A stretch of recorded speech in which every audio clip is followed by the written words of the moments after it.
بسم اللہ الرحمن الرحیم، السلام علیکم۔ یہ جو استثناء پہ آج کل پورے ملک میں اتنا شور مچایا جا رہا ہے، اس کی ضرورت کیوں پیش آئی ہے؟ میرے خیال کے مطابق کہ موجودہ دور حکومت میں ایک ایسے بھیانک اور خطرناک نیٹ ورک کو تباہ کیا گیا ہے جو فیض حمید کی سربراہی میں ایک خود کار نظام کے تحت کام کر رہا تھا، جو ریاست کے اندر ایک ریاست اور ادارے کے اندر ایک اور ادارہ تھا۔ اس نظام سے وابستہ ہر شخص کے پاس اس کی حد تک ہدایات موجود تھیں کہ اس نے کب، کہاں، کیا کرنا ہے۔ اس خودکار نیٹ ورک کو جب ادھیڑا گیا تو ایک سے ایک منسلک دوسرا بخیا خود بخود نکلتا گیا۔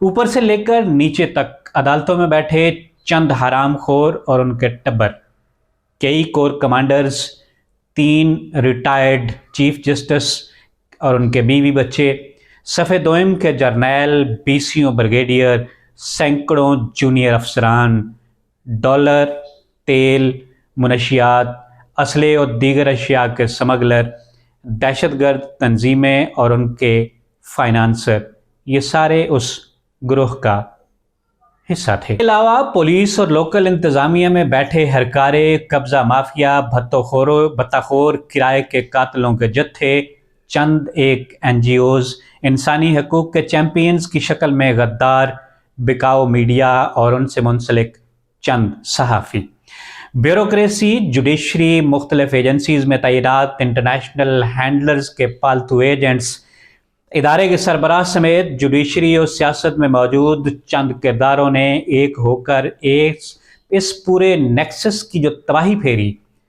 اس کی پاکستان کے تاریخ میں کبھی مثال نہیں ملتی۔ اس انتہائی طاقتور افریت کو شکنجے میں لانا کوئی کھیل نہیں تھا۔ مستقبل میں اس افریت کے بچے کھچے انڈوں سے نکلنے والی مخلوق کے انتقامی رد عمل کو بھی سامنے رکھ کر استثناء کا فیصلہ کیا گیا ہے، اور اب باری باری ان سب کرداروں کو عبرتناک انجام تک پہنچایا جائے گا تاکہ پاکستان کی تاریخ میں دوبارہ کسی کو ایسا سوچنے کی بھی جرأت نہ ہو۔ پاکستان زندہ باد، افواج پاکستان پائندہ باد۔ آج کے لیے اتنا ہی، اجازت دیجیے، اللہ نگہبان۔